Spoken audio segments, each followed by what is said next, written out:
कार्यक्रम के प्रायोजक हैं पिताजी स्वर्गीय श्री नागरदास जी टिम्बडिया एवं माताजी स्वर्गीय रीवा बहन जी टिम्बडिया की पुण्य स्मृति में उनकी पुत्र वधू श्रीमती रूपा जी टिम्बडिया एवं परिवार, राजकोट, गुजरात। चलिए कुंद कुंदाचार्य देव कुंद कुंद संदेश सुनाते हैं। जरा सुनिए क्या संदेश सुना रहे हैं, किसे कह रहे हैं, कौन प्रतिमा, कैसी प्रतिमाएं, कैसा वेश, कैसे उनकी पूजन, क्या निर्ग्रंथ दशा, जरा सुनिए।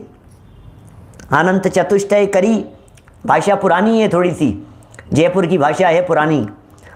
अनंत चतुष्टय करी सहित तीर्थंकर भगवान की बाह्य अभ्यंतर परिग्रह रहित शरीर वाली। ओ कैसे होते हैं भगवान, क्या बाह्य और अभ्यंतर परिग्रह से रहित साक्षात भगवान किस तरह से। अरे जो भगवान के बाह्य स्वरूप को भी पहचान लेवे उसका ग्रहित मिथ्यात्व का नामो निशान मिट जाता है। बाहरी स्वरूप भी यदि अनंत भगवान का दिख जावे तो नामो निशान मिट जाता है। क्या हिंदी में भी है, पद्यानुवाद है हिंदी का, लाओ पढ़ देता हूं। हिंदी का पद्यानुवाद सुनो जरा, दादा का लिखा हुआ 10 नंबर की गाथा का है। सद्ज्ञान दर्शन चरण से निर्मल तथा निर्ग्रंथ मुनि की देह ही जिन मार्ग में प्रतिमा कही जिन देव ने। जो देखे जाने रमे निज में ज्ञान दर्शन चरण से उन ऋषिगण की देह प्रतिमा वंदना के योग्य है। ओ ऋषियों को प्रतिमा कह दिया है। ये कुंद कुंदाचार्य देव क्या कह रहे हैं सुनो। साक्षात प्रतिमा की चर्चा चल रही थी ना, साक्षात दर्शन की चर्चा चल रही थी। अब कुंद कुंदाचार्य देव तो साक्षात दर्शन करके आ गए थे। अब जब वो यहाँ आए तो लोगों ने कहा होगा उनसे कि अरे साहब आप तो साक्षात करके आए हो, आप तो बहुत भाग्यशाली हो, हम कैसे अभागे हैं, हमें तो नहीं हो पा रहे हैं, हम तो नहीं जा सकते हैं विदेश क्षेत्र। ऐसी बातें चली होगी आपस में, बहुत सारे लोग इस तरह की चर्चाएं करते होंगे। तो कुंद कुंदाचार्य देव लिख करके चले गए, अरे भैया सुनो, ये जो दिखाई दे रहे हैं वीतराग मुद्राएं, ये जो दिगंबर संत दिखाई दे रहे हैं, ये साक्षात प्रतिमाएं हैं। ओह, इन ऋषिगणों को ही साक्षात प्रतिमा मान लेना, ये प्रतिमाएं हैं, ये उन्हीं की प्रतिमा है। प्रतिमा माने होता है कॉपी, प्रतिमा माने होते हैं प्रतिलिपि, प्रतिमा माने होता है डुप्लीकेट। प्रतिमा माने क्या है, प्रतिमा वैसी की वैसी ही, जिन प्रतिमा जिन सारी की। जिनेंद्र भगवान की प्रतिमा तो जिनेंद्र देव जैसी होती है। जिन प्रतिमा जिन सारी की, भगवान की प्रतिमा कैसी होती है, महावीर भगवान की प्रतिमा कैसी होगी कि महावीर भगवान जैसी होगी और कैसी होगी, तो प्रतिमा वैसी होती है ना। तो बोले सुनो, ये जो सिद्ध भगवान है, ये जो अनंत भगवान है, इनकी प्रतिमा है ये मुनिराज, इनकी कॉपी है ये मुनिराज। इन्हें जरा देखिए, आपको वही रूप दिखाई देगा। क्या नहीं दिखती है आपको छवि कुंद कुंदाचार्य देव में अनंत भगवान की? अरे हमारे लिए तो कलिकाल सर्वज्ञ आप हैं, हे कुंद कुंदाचार्य देव, हमारे लिए तो आप ही कलिकाल सर्वज्ञ हैं। और कुंद कुंदाचार्य देव कह रहे हैं कि हर वीतरागी मुनि, हर ऋषि वो प्रतिमाएं अनंत प्रतिमा जैसा है, जंगम प्रतिमा जैसा उन्हें कह दिया है। जंगम प्रतिमा कह करके पुकारा। लिख रहे हैं नीचे, अभी आ रही है चर्चा, जरा सुनते पढ़ते हैं, जरा देखिए। जो बाह्य और अभ्यंतर परिग्रह से रहित शरीर वाली, जाके कछु परिग्रह का लेश नाही, ऐसी दिगंबर प्रतिमाएं वीतराग स्वरूप है। जिन धर्म विषय ऐसी प्रतिमाएं कहिए भैया, जिन धर्म विषय कैसी प्रतिमाएं कहिए, जिन धर्म विषय सरागी प्रतिमाएं नहीं कहिए, जिन धर्म विषय अस्त्र शस्त्र वाली प्रतिमाएं नहीं कहिए, जिन धर्म विषय आडंबर वाली प्रतिमाएं नहीं कहिए। क्या सोचना गंभीरता से, आडंबर नहीं है, श्रृंगार नहीं है, अस्त्र शस्त्र नहीं है। जिनेंद्र भगवान की प्रतिमा तो जिनेंद्र देव जैसी होती है। ओह, आंखें बंद करते ही जब प्रतिमाएं दिखती है, अरे प्रतिमा नहीं देखना, प्रतिमा के दर्शन करते समय भी प्रतिमावान को देखना। क्या वो झलक दिखती है भाई साहब। जिनेंद्र झलक मुनिराज झलकती, क्या पिता झलक जो पुत्र में दिखती। ऐसे आते हैं भजन। पिता झलक जो पुत्र हैं, होली खेले मुनिराज, शिखर वन मेरे अकेले वन में मधुवन में। पिता एक अंतरा बीच में है, फिर दूसरा। पिता झलक जो पुत्र में दिखती, जिनेन्द्र झलक मुनिराज चमकती। कहीं ध्यान लगायो वन में मधुवन में। मधुवन में, शिखर जी में कैसा ध्यान लगाते हैं मुनिराज। ध्यान अवस्था में जब बैठते हैं, अरे हमें तो वे मुनिराज हरण तो जैसे ही दिखाई देते हैं। हमारे बड़े दादा आदरणीय रतनचंद जी भारिल साहब ने एक पुस्तक लिखी, चलते फिरते सिद्ध। ओहो, कौन है चलते फिरते सिद्ध? ये क्या बात कर रहे हो साहब, हमने तो सुना है सिद्ध भगवान स्थिर रहते हैं। क्या? नहीं नहीं, सिद्ध भगवान भी चलते हैं। क्या बात कर रहे हो कि हाँ, ये जो भावलिंगी संत, ये जो मुनिराज चलते फिरते हुए दिखाई दे रहे हैं, ये साक्षात सिद्ध है। ये चलते फिरते हुए सिद्ध हैं ये मुनिराज, ऐसी चर्चा है। अरे गजब गजब की बातें हैं। जरा देखिए, ये प्रतिमाएं वीतराग स्वरूप है। जिन धर्म विषय तो ऐसी ही प्रतिमाएं हुए हैं। जैन धर्म में तो इन्हें ही प्रतिमाएं कहा जाता है। अच्छा, और सुनिए जरा आगे, और कह रहे हैं किसको वंदना योग्य है? तो लिखा, जो शुद्ध आचरण को आचरे, जिनके जीवन में शुद्ध आचरण है उनको। बहुरी सम्यक ज्ञान करी यथार्थ वस्तु को जाने। आचरण जिनका शुद्ध है, सम्यक ज्ञान से वस्तु स्वरूप को यथार्थ जानते हैं, सम्यक दर्शन करी यथार्थ अपने स्वरूप को देखे हैं, ऐसे शुद्ध सम्यक जाके पाइए हैं ऐसे व्यक्ति।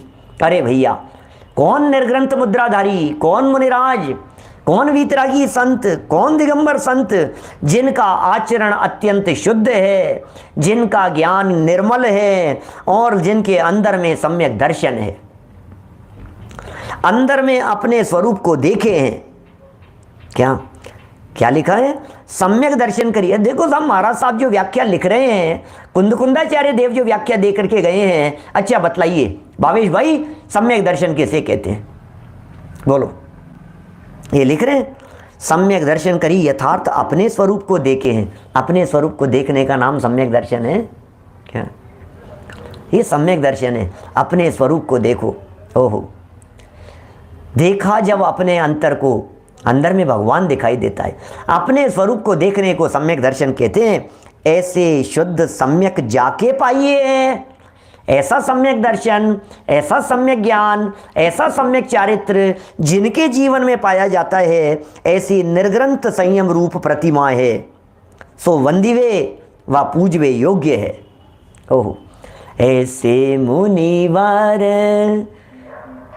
देखे वन में, और जाके राग द्वेष नहीं तन में।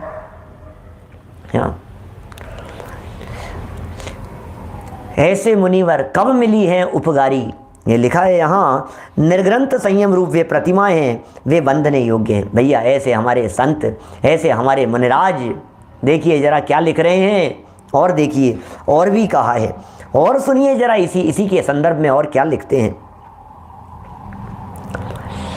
सो देवो सो अथम धम्मम कम्मम सुदेई दानम च, सो देई जस अति हो अथो धम्मो ये पावजा। बोध पाउड़ की 24 नंबर की ये गाथा है। प्राकृत गाथा थी, कुंदकुंदाचार्य देव के द्वारा लिखी गई ये मूल गाथा है। और इस गाथा में धर्म अर्थ काम मोक्ष की चर्चा की है। हमारा पुरुषार्थ क्या है, धर्म क्या है, अर्थ क्या है, काम क्या है, मोक्ष क्या है, और इन पुरुषार्थों की सिद्धि किनके माध्यम से होती है? बोले जिनके माध्यम से इनकी सिद्धि होती है वे कौन है? बोले ये निर्ग्रंथ वीतरागी प्रतिमाएं। ओहो, देखिए जरा 24 नंबर की इस गाथा का पद्यानुवाद सुनाता हूं आपको। धर्मार्थ काम रु ज्ञान देवे, देव जन उसको कहे, जो हो वही देह नीति यह धर्मार्थ कारण प्रव्रज्या। देव कौन है? जो देवे वो देव। देव किसे कहते हैं विवेक जी? देव किसे कहते हैं? जो देवे वो देव। भगवान, हमारे भगवान को देव कहते हैं ना। तो क्या देते हैं वो? बोले धर्म देते हैं, अर्थ देते हैं, काम देते हैं, मोक्ष देते हैं। अरे राम, क्या बात कर रहे हो आप? मोक्ष देते हैं वहाँ तक तो ठीक है, धर्म देते हैं वहाँ तक तो ठीक है, अर्थ और काम भी देते हैं कि अरे देते क्या हैं, उनके भक्तों के ये सारे कार्य सहज सिद्ध हो जाते हैं, इसे ही देते हैं कहते हैं। क्या?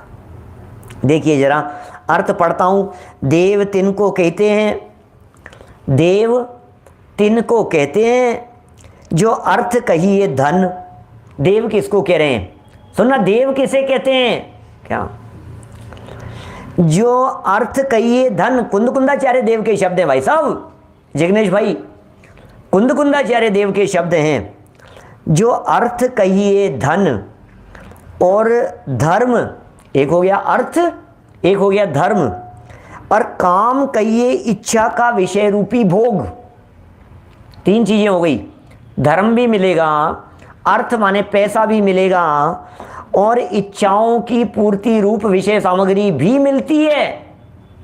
बहुरी मोक्ष का कारण सम्यक ज्ञान सम्यक चारित्र को देवे। क्या? वो देव हैं।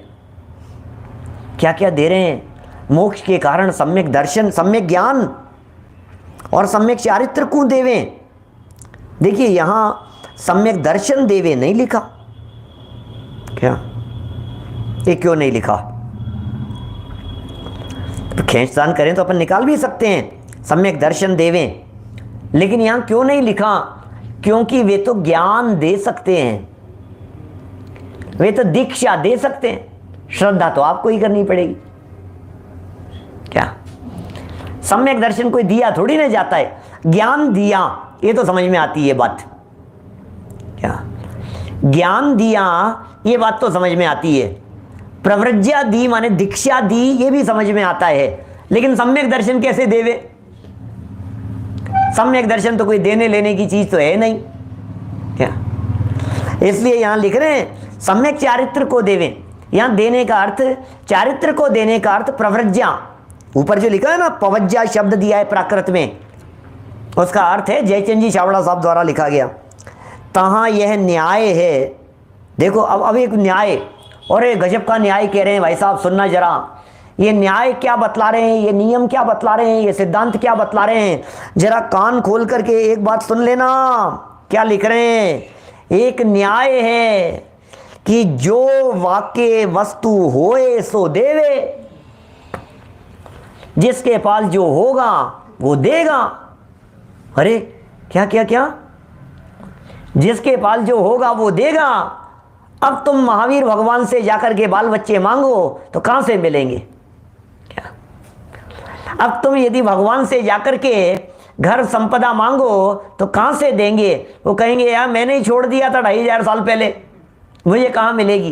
कितना सुंदर वाक्य है ये, कुंदकुंदाचार्य देव की गाथा का मर्म है, ये लिख रहे हैं यहां पर। यहां न्याय है। क्या न्याय है भाई साहब? क्या न्याय है यहां पर? कि न्याय यह है, तहां यह न्याय है। अब न्याय तो ये है, लेकिन हम करते हैं अन्याय। न्याय क्या है? कि तहां यह न्याय है कि जो वाक्य वस्तु होए सो देवे, और जाके जो वस्तु न होए सो कैसे देवे? उनके पास यदि वो वस्तु नहीं है तो कैसे देवे, और होए सो देवे। बिल्कुल ऐसा ही है। अन्याय किसका नाम है? अरे अन्याय तो वो कर नहीं सकता दुनिया में कोई भी, लेकिन अन्याय ये व्यक्ति करता है जिसकी मान्यता खोटी है। क्या समझ में आ रही है बात? ज्वेलरी के शोरूम पर जाकर के 2 लीटर दूध मांगता है, बोले तू अन्याय कर रहा है। क्या कर रहा है तू? क्या मांग रहा है? कह रहे लाखों का सामान बेचते हो, हमें 40 रुपए का दूध नहीं दे सकते हो, 80 रुपए का दूध नहीं दे सकते हो, 100 रुपए का। लाखों का सामान बेचते हो तो वो शोरूम वाला क्या कहेगा? भैया तू गलत दुकान पर आ गया, हमारे पास जो, जिसके पास जो वस्तु होगी वही तो दे सकता है। हम दूध नहीं रखते क्या? हम दूध जैसी सफेदी वाले सिल्वर के ऑर्नामेंट रखते हैं क्या? हम मोतियों के रखते हैं, हम व्हाइट गोल्ड रखते हैं। बोल तुझे चाहिए क्या? हम दूध नहीं रखते यहां। तो गलत जगह पर आ गया है, गलत नंबर तूने डायल कर लिया है। अब ये देखो, ये वीतरागी भगवान के पास में जाकर के यदि वीतरागता देखता है तो तुझे जरूर मिलेगी। और तू यदि वीतरागी भगवान के पास में जाकर के अपने राग का पोषण करने की भावना भाता है तो तुझे कुछ नहीं मिलेगा। वकील साहब के पास में जाकर के दवाई मांगे तो कैसे मिलेगा? बोलो। संजय जी के पास में जाकर के कानूनी सलाह मांगे तो कैसे मिलेगा? सोचना जरा भैया। जो सीए हैं उनके पास में अकाउंट्स की नॉलेज मिलेगी, जो वकील हैं उनके पास में वो मिलेगी। क्या बात क्या कह रहे हैं ये? क्या न्याय क्या है? जरा वो न्याय देखिए। ये लिख रहे हैं, इस न्याय करी अर्थ धर्म स्वर्गादिक के भोग और मोक्ष का सुख का कारण प्रवज्ञा कहिए, दीक्षा जाके होए सो देव है। वाह, ये सब के कारण। तो फिर साहब ये सब आपने जो लिखा है, ये जो आपने लिखा धर्म मिलेगा, अर्थ मिलेगा, काम मिलेगा, मोक्ष मिलेगा, तो फिर ये सब कैसे देंगे? बोले सुनो, इसकी कारणभूत दीक्षा दे रहे हैं तुम्हारे को। क्या?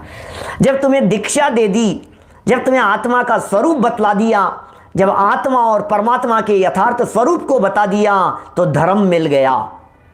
क्या?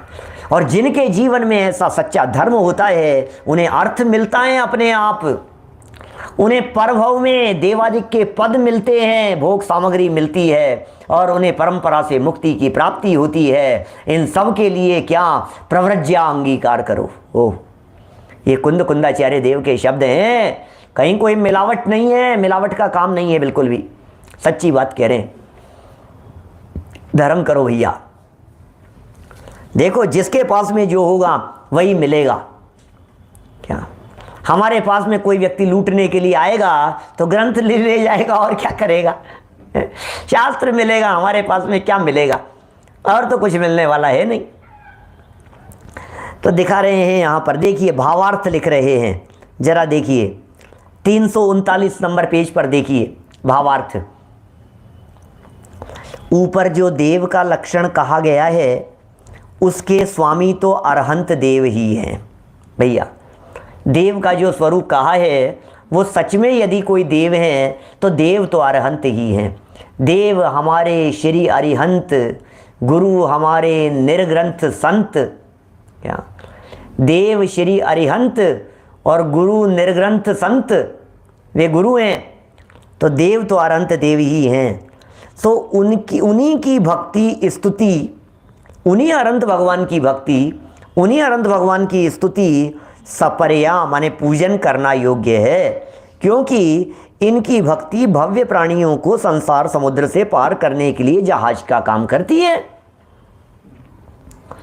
भैया समझ लो आपको चाहिए क्या, और जो चीज चाहिए उसकी तरह से आप फिर दुकान देख लीजिए। आपको क्या चाहिए, कौन सी दुकान पर क्या मिलता है, ये तो आपको देखना ही पड़ेगा ना। ये डिसीजन तो आपको लेना ही पड़ेगा कि कौन सी जगह पर क्या मिलता है, और फिर उसी के आधार पर आपको दुकान पर जाना पड़ेगा। तो हमें क्या चाहिए? बोले शांति चाहिए। हमें क्या चाहिए? पीसफुल लाइफ चाहिए। हमें क्या चाहिए? भक्त नहीं भगवान तुम्हारा जैसा पद चाहिए। तुम जैसा बनने के कारण शरण तुम्हारी आया, हे नाथ, हे भगवान, आप जैसा बनने के लिए आपके चरणों की शरण में आया हूं। मुझे तो आप जैसा पद चाहिए। कहां मिलेगा? कहां मिलेगा? सच्चे भगवान के पास में मिलेगा।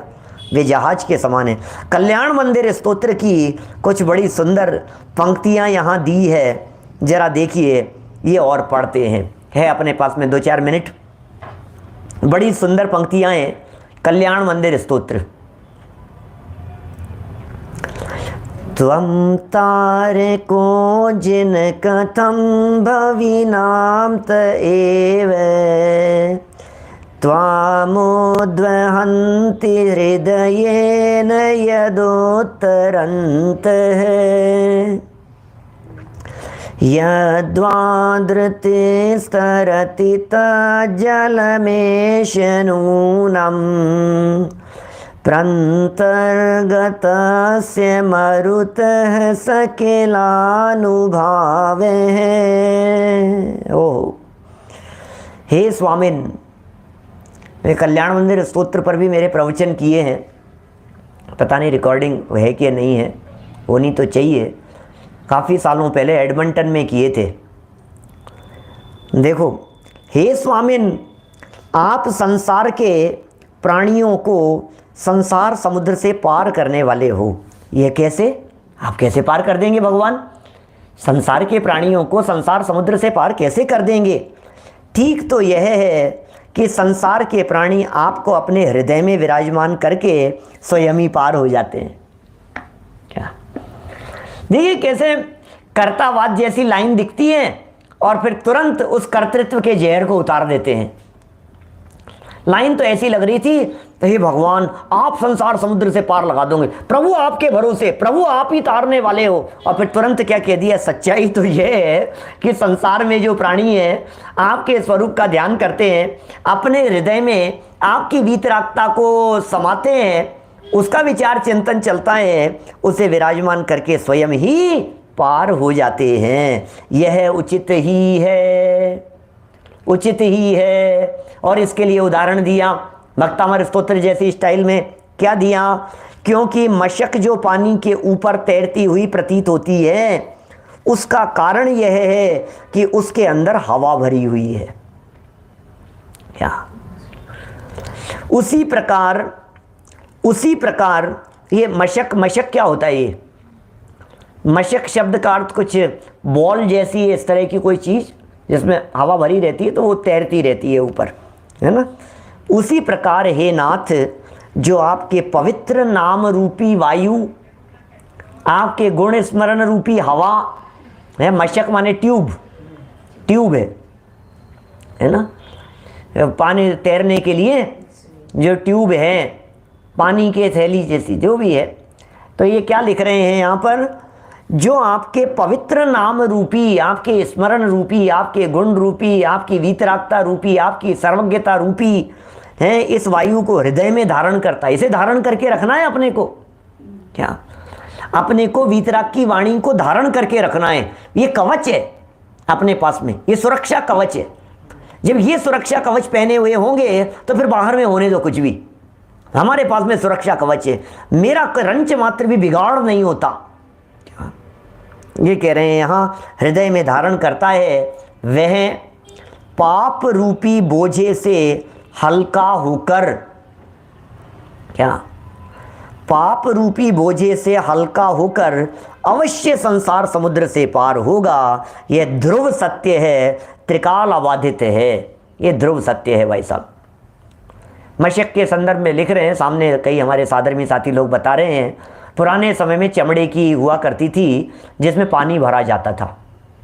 पानी वाली तो नहीं होनी चाहिए, क्योंकि ये तो अंदर हवा भरी हुई की बात कर रहे हैं। ये पानी के ऊपर तैरेगी कैसे?